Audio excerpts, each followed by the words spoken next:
It's but a dream again. Of late, I've been having dreams of immersing myself in the warmth of spring. In the duration, the first thing I did when I got up is to draw back the curtains and see what was going on outside. World have changed, literally. Where residential blocks in Wuhan are sealed off, and local people dutifully stay indoors. Today is the very first time I step out of my home ever since the outbreak of the coronavirus. I went to the designated distribution site in the community to fetch food, with 4 protective gowns and gloves, having repeatedly cautioned by my mother regarding the deadly virus.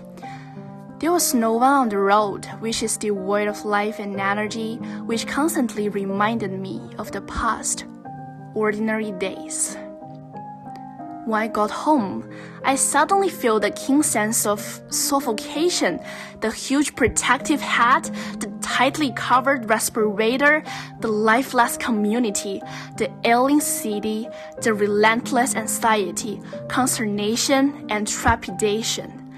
And me myself, who could hardly breathe freely in the spring. I quickly took off my hat and pulled off my surgical mask. It feels like hell.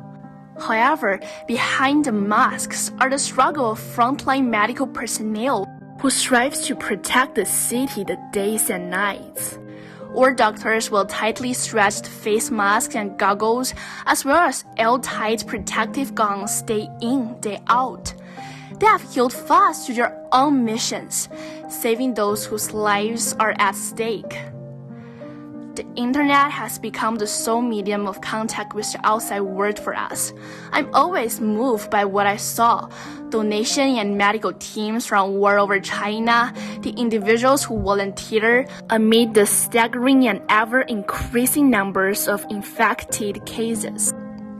Group chats have been created in each community to pour ideas about the purchase and distribution of food, as well as to track the health condition of neighbors.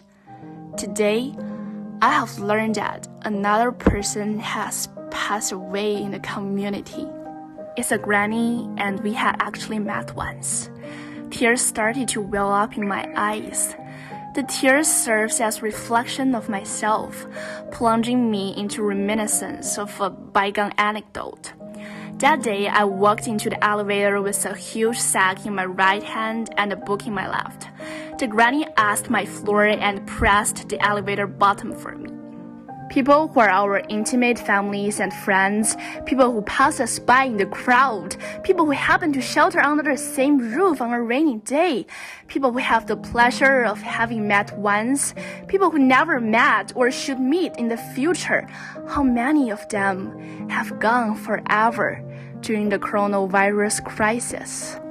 Indeed, this outbreak has also told us to cherish every encounter, remember every face, love the people around us. These are things that make our lives meaningful.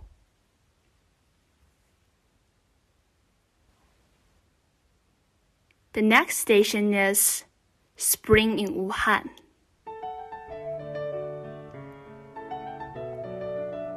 Oh, remember to cherish the sights and sounds of spring as well. I used to take for granted breathing air freely or enjoying the breeze brushing across my face. However, during the time of quarantine, especially when I felt uneasy and anxious about COVID-19, I missed every single moment of spring.